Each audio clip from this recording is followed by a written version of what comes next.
The orange. The fruit so popular, they named a colour after it. America glugs through 2.5 billion litres of the sweet juice every year, and most of it comes from Florida, where they harvest and squeeze over 30 billion oranges a year to keep the juice flowing. Florida, the Sunshine State, home of Disney World, Miami Vice, hanging chads, and oranges, millions upon millions of oranges. In fact, orange trees outnumber people 3 to 1 in Florida, and they produce over 6 million tons of citrus fruit every year. And almost all of it ends up as breakfast orange juice. To grow oranges, what you need is good soil, large quantities of blissful Florida sunshine, and buckets and buckets of rain. They don't like to advertise it, but the Sunshine State is also the soggy state. Parts of Florida are among the wettest places in the US, with up to 180 centimetres of rain a year. Not so good if you came here for a beach holiday, but great for farmers like Tom Kirshner. This is what adds up to giving us a good environment to grow citrus, adequate rainfall to produce large crops with lots of juice in them. Thanks to the sizzling sunshine and dismal downpour, Tom's able to grow 5 different varieties of oranges here. They do this because each variety ripens at different times of year, which means you can enjoy OJ all year round. But how do they know when an orange grove is ripe for harvesting? To guarantee that the juice will be liquid sunshine, the sugar-to-water content is analysed, yielding a measure known as the Brix. When it's at least 10% sugar, the oranges are ripe for the picking. But there's no substitute for the taste test. Can't beat that. Ready to make orange juice.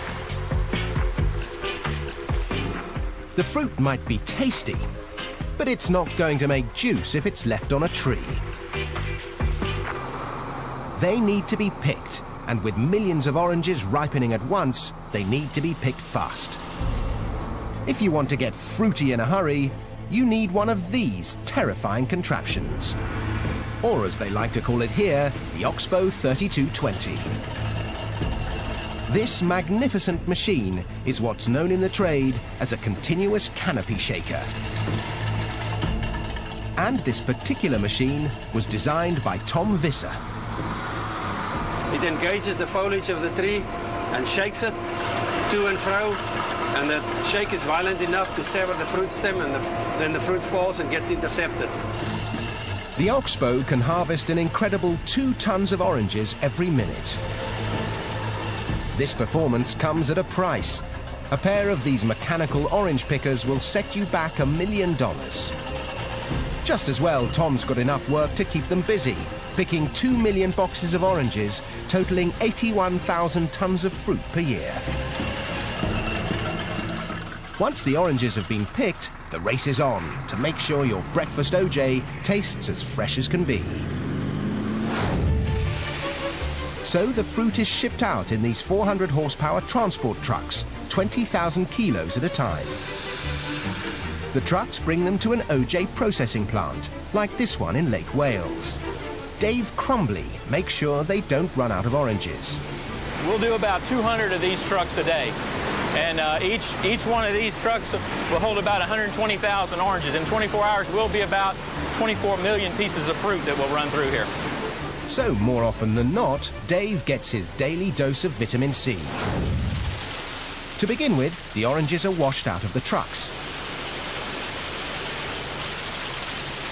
The fruit is then carried along 2 kilometers of conveyors into the processing plant where it's graded.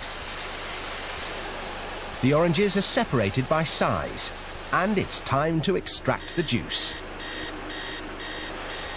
But these days you won't find gangs of sad-looking orange squeezers with sore wrists. This is orange juice squeezing on an industrial scale.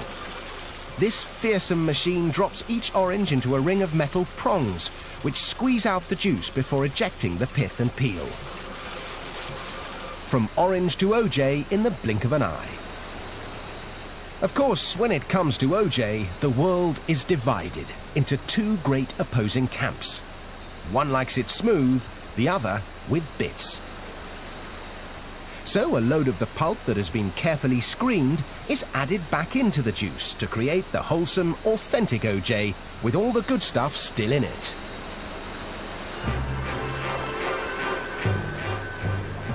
The OJ is now ready to be poured into cartons. It takes 24 oranges to make enough juice to fill each 1.89 litre carton. But quantity counts for nothing unless the quality's good enough to keep orange juice the world's favourite breakfast tipple. There are palates that can tell a Beaujolais from a Burgundy in an instant. And noses that can whiff a Chanel No. 19 from 100 paces. Well, these guys do the same for OJ. An expert OJ taster can spot minute variations in taste, composition and acidity. Doesn't have a very much oily feeling either, does it? There are 11 different measures of quality. Only when a batch of OJ ticks every box is it fit to be shipped. All that effort means this factory alone turns 3 billion oranges into over 250 million litres of juice every year, which makes delicious fresh OJ a luxury we can all enjoy. I love oranges. I love orange juice. Nothing any better.